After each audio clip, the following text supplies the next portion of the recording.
दिल्ली के मुख्यमंत्री अरविंद केजरीवाल ने जंतर मंतर पर एक धरना प्रदर्शन को संबोधित करते हुए कहा कि पहले मुकदमा होता था, अपराध साबित होने पर जेल में डाला जाता था, लेकिन अब केंद्र सरकार ने यह फैसला किया है कि वो पहले जेल में डाल देगी, फिर मुकदमा कायम करेगी और फिर उसकी जांच होगी। जांच कई वर्षों तक चलेगी और इस दरमियान वो आदमी जेल में बंद रहेगा।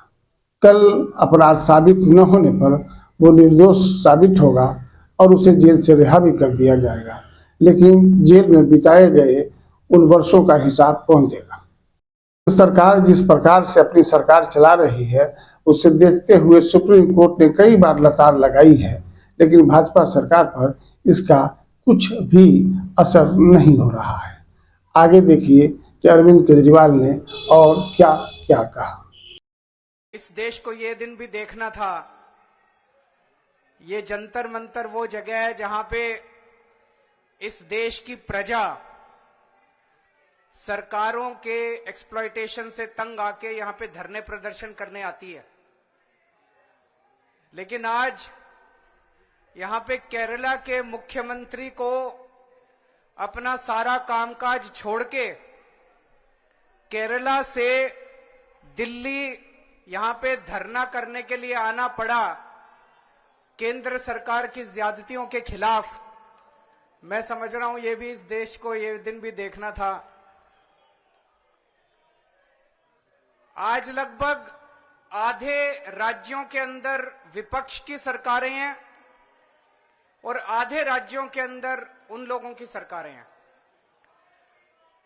जो विपक्ष की सरकारें हैं आधे राज्यों के अंदर तो लगभग 70 करोड़ लोगों को ये विपक्ष की सरकारें रिप्रेजेंट करती हैं। 70 करोड़ लोगों को, आधे देश को। और इस वक्त ऐसा लगता है कि केंद्र सरकार ने विपक्ष की सरकारों के खिलाफ युद्ध छेड़ा हुआ है। ऐसा लगता है कि जंग छेड़ी हुई है, लड़ाई छेड़ी हुई है। हिंदुस्तान पाकिस्तान का रखा है हम लोगों के साथ। हम ये पूछना चाहते हैं कि क्या आप इन 70 करोड़ लोगों को अपना नहीं मानते? क्या आप केरला के लोगों को अपना नहीं मानते? क्या आप तमिलनाडु के लोगों को अपना नहीं मानते? क्या आप कर्नाटका के, दिल्ली के, पंजाब के, वेस्ट बंगाल के लोगों को अपना नहीं मानते? क्या ये सारे पराये हैं? क्या ये भारत के नागरिक नहीं हैं? यहां के 70 करोड़ लोगों ने विपक्ष के लोगों को चुन के सरकार बनाई। संविधान के अंदर लिखा है कि इन सरकारों की क्या पावर है। शिक्षा की पावर राज्य सरकारों की, स्वास्थ्य की पावर राज्य सरकारों के, संविधान के अंदर लिखा है कि क्या क्या पावर है। आप हमें अपना काम ही नहीं करने देते। सारी विपक्ष की सरकारों को तरह तरह से प्रताड़ित करने के लिए आज केंद्र सरकार सारे हथकंडे अपना रही है। मोटे मोटे तौर पे देखें तो 3 तरह से केंद्र सरकार विपक्ष की सरकारों को तंग कर रही है। सबसे पहला, केंद्र सरकार जायज फंड, जो हक है राज्यों का, वो फंड नहीं दे रही है। दूसरा तरीका, गवर्नर्स के और लेफ्टिनेंट गवर्नर के जरिए रोज काम में टांग अड़ाती है, हर काम में टांग अड़ाती है। और तीसरा तरीका, एजेंसीज को छोड़ के जिसको मर्जी पकड़ के जेल में डाले जा रहे हैं, जिसको मर्जी पकड़ के जेल में डाले जा रहे हैं। सबसे पहले मैं पहले तरीके पे आता हूं। यहां पे पिनरई विजयन साहब बैठे हैं, पंजाब के मुख्यमंत्री बैठे हैं, मैं दिल्ली का मुख्यमंत्री हूं और कई सारे राज्यों के मंत्रीगण आए हुए हैं। हम सारे रोज इस बात को झेल रहे हैं कि जो जायज फंड उस राज्य के बनते हैं वो फंड हमें नहीं दिए जा रहे। अगर केरला के लोगों को उनके हक के फंड नहीं दिए जाएंगे तो काम कैसे चलेगा? सरकार कैसे चलेगी? केरला की सरकार कैसे चलेगी? तमिलनाडु की सरकार कैसे चलेगी? और हम यहां भीख मांगने नहीं आए। विजयन साहब यहां पे अपने घर के लिए, अपने परिवार के लिए पैसे मांगने नहीं आए, अपने बच्चों के लिए, अपने बीवी बच्चों के लिए पैसे मांगने नहीं आए। वो केरला के लोगों के लिए पैसे मांगने आए हैं। आज पंजाब के मुख्यमंत्री यहां अपने 3 करोड़ लोगों के लिए फंड मांगने के लिए आए हैं। मैं दिल्ली का मुख्यमंत्री अपने दिल्ली के 2 करोड़ लोगों का हक मांगने के लिए आया हूं। संविधान में लिखा है कि कितना पैसा किस सरकार को मिलेगा। ये वाला टैक्स आएगा, मैं इनकम टैक्स में था, ये थोड़ा सा ज्यादा जानता हूं इसको। तो कितना फंड, कौन सी सरकार कितना फंड इस्तेमाल करेगी, कैसे इस्तेमाल करेगी, फाइनेंस कमीशन होगा, फाइनेंस कमीशन तय करेगा, ये पैसा केंद्र के पास जाएगा, ये पैसा राज्य सरकार। अरे जो हमारा हक है, हमारा नहीं, लोगों का हक है, केरला के लोगों का हक है, तमिलनाडु के लोगों का हक है, वेस्ट बंगाल के, पंजाब के, दिल्ली के लोगों का हक है। वो हक आप कैसे छीन सकते हैं लोगों का? आप उनका काम कैसे रोक सकते हैं? अगर आप अब हमारे लोगों के पैसे नहीं देंगे तो हम सड़कें कैसे बनाएंगे, बिजली कैसे देंगे, लोगों का विकास कैसे करेंगे? मैं भी एक दो बैनर देख रहा था, उसमें लिखा था कि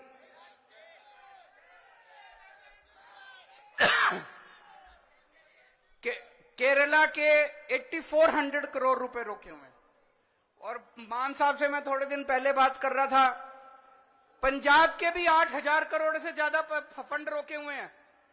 अब एक एक फंड, अभी पंजाब सरकार थोड़े दिन पहले सुप्रीम कोर्ट में गई कि हमारा पैसा रिलीज नहीं कर रहे, आरडीएफ का पैसा, आरडीएफ लगभग 4-5 हजार करोड़ बनता है, 5500 करोड़ रुपया आरडीएफ का, रूरल डेवलपमेंट फंड का पैसा इस्तेमाल रिलीज नहीं कर रहे। केरल भी गया, सुप्रीम कोर्ट की हेयरिंग अब अगले हफ्ते फिक्स हुई है और तुरंत केंद्र सरकार से फोन आ गया, आइए बैठ के बात करते हैं। तो हम छोटी छोटी बातों के लिए सुप्रीम कोर्ट जाएंगे क्या?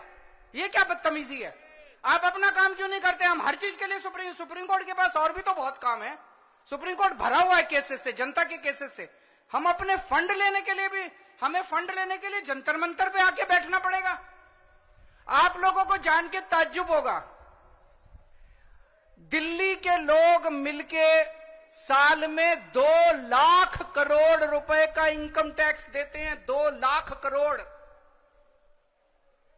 और उस 2 लाख करोड़ में से बदले में दिल्ली के लिए हमें कितना पैसा मिलता है, गेस कर सकते हैं आप लोग? 2 लाख करोड़ रुपए हम केंद्र सरकार को देते हैं दिल्ली के लोग मिलके इनकम टैक्स में, और उस 2 लाख करोड़ में से दिल्ली के लोगों को एक साल में 325 करोड़ रुपए मिलते हैं। इतना तो अंग्रेजों ने भी नहीं लूटा होगा 100 साल में जितना ये लोग लूट रहे हैं। ये तो हद हो गई है। तो कपिल सिब्बल साहब का स्वागत है। दूसरी चीज, गवर्नर्स और लेफ्टिनेंट गवर्नर्स के जरिए ये जिस तरह से सरकारों को तंग कर रहे हैं, संविधान के अंदर साफ साफ लिखा है कि ये हमारे सब्जेक्ट्स हैं। उन सब्जेक्ट्स के अंदर भी रोज गवर्नर हर राज्य के अंदर टांग अड़ा रहे हैं। सबसे इंटरेस्टिंग तो अभी पंजाब के अंदर हुआ। पिछले साल पंजाब सरकार ने बजट सेशन, अपनी असेंबली का बजट सेशन कॉल करने के लिए गवर्नर के पास फाइल भेजी। गवर्नर ने बजट सेशन करने की परमिशन नहीं दी। सोचिए, एक चुनी हुई सरकार, फुल स्टेट, उसका मुख्यमंत्री, उसकी कैबिनेट प्रस्ताव पारित करके कहती है कि हम फलानी तारीख से बजट सेशन बुलाएंगे और उसमें राज्य का अगले साल का बजट पास करेंगे। गवर्नर ने बजट सेशन की भी परमिशन नहीं दी। अल्टीमेटली सुप्रीम कोर्ट जाना पड़ा। सुप्रीम कोर्ट ने गवर्नर को खूब लताड़ा। लेकिन प्रॉब्लम यह है कि इनको लताड़ का, गाली गलौज का, इनको सुप्रीम कोर्ट रोज लताड़ता है इन लोगों को, इनको कोई फर्क ही नहीं पड़ता। तो इस तरह से दिल्ली के अंदर तो आप सब लोग देख ही रहे हैं कि हर काम के अंदर किस तरह से लेफ्टिनेंट गवर्नर हर काम के अंदर, छोटे से छोटे काम के अंदर टांग अड़ा रहे हैं। और तीसरा तरीका है ईडी। यह अब इनका एक नया हथियार आ गया, ईडी। अभी तक इस देश के अंदर यह कानून होता था कि अगर आपने कोई क्राइम किया तो उसकी जांच होती थी, फिर उसमें मुकदमा चलता था। मुकदमे में तय होता था कि कौन कौन दोषी है, कौन कौन निर्दोष है। जो दोषी है उसको सजा मिलती थी, वो जेल जाता था। मुकदमे के बाद, मुकदमा खत्म होने के बाद आदमी जेल जाता था जिसको दोषी माना जाता था। अब अब तय कर लेते हैं कि इसको जेल भेजना है, तो उसको पकड़ लेते हैं, उसको जेल में डाल देते हैं। फिर सोचते हैं अब इस पे क्या मुकदमा करें, इस पे क्या केस बनाएं। फिर ये केस बनाते हैं, और केस बनाने के बाद फिर वो तब तक जेल में रहता है जब तक कि मुकदमा पूरा ना हो जाए और वो निर्दोष साबित ना हो जाए। हमारे देश के अंदर 15-15 साल लग जाते हैं मुकदमे पूरे होने में। तो 15-15 साल किसी को भी पकड़ के जेल, यह भी पीएमएलए जो कानून लेके आए उसमें लिखा है कि जब तक उस आदमी को, किसी को भी पकड़ के जेल में डाल दो और जब तक उस आदमी का मुकदमा पूरा नहीं हो जाता, वो निर्दोष साबित नहीं हो जाता, तब तक वो जेल से बाहर नहीं आएगा। ये तो बहुत खतरनाक है। अभी हेमंत सोरेन साहब को इन्होंने जेल में डाल दिया, अभी तक उनके ऊपर कुछ भी साबित नहीं हुआ है, अभी उनके ऊपर मुकदमा नहीं चला है, अभी मुकदमा शुरू भी नहीं हुआ है, अभी जांच चल रही है। लेकिन अगर मुकदमे को 15 साल लगे तो हेमंत सोरेन साहब 15 साल जेल में रहेंगे। और ये तो किसी को भी कर दें, कल मुझे पकड़ के जेल में डाल देंगे, विजयन साहब को पकड़ के जेल में डाल देंगे, स्टालिन साहब को पकड़ के जेल में डाल देंगे, सीतारमैया साहब को पकड़ के जेल में डाल देंगे, सुखविंदर जी को, किसी भी को भी पकड़ के जेल में डाल देंगे और सरकार गिरा देंगे। हेमंत सोरेन साहब को जेल में डाला, उसके बाद 48 घंटे तक ये लोग तोड़ने की कोशिश करते रहे, जेएमएम को तोड़ देते हैं। ये तो भगवान का भला और जेएमएम वालों का महान है, जेएमएम वाले जो टूटे नहीं इनके सामने। तो ये अब ये किसी भी को भी पकड़ के जेल में डाल देंगे, उसकी सरकार तोड़ देंगे और फिर अपनी सरकार बना लेंगे। ये क्या चल रहा है इस देश के अंदर? कह रहे हैं केजरीवाल भ्रष्ट है।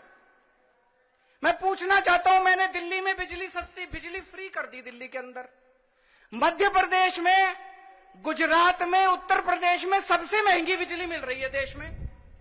तो बिजली फ्री करने वाला चोर है कि बिजली महंगी करने वाला चोर है? दिल्ली में मैंने सबका इलाज मुफ्त कर दिया, चाहे गरीब हो चाहे अमीर हो, सरकारी अस्पताल में चले जाओ, सबका दवा दारू सब फ्री। मध्य प्रदेश में, गुजरात में, उत्तर प्रदेश में चले जाओ, इतना महंगा इलाज, सरकारी अस्पतालों का बेड़ा गर्क कर दिया इन लोगों को।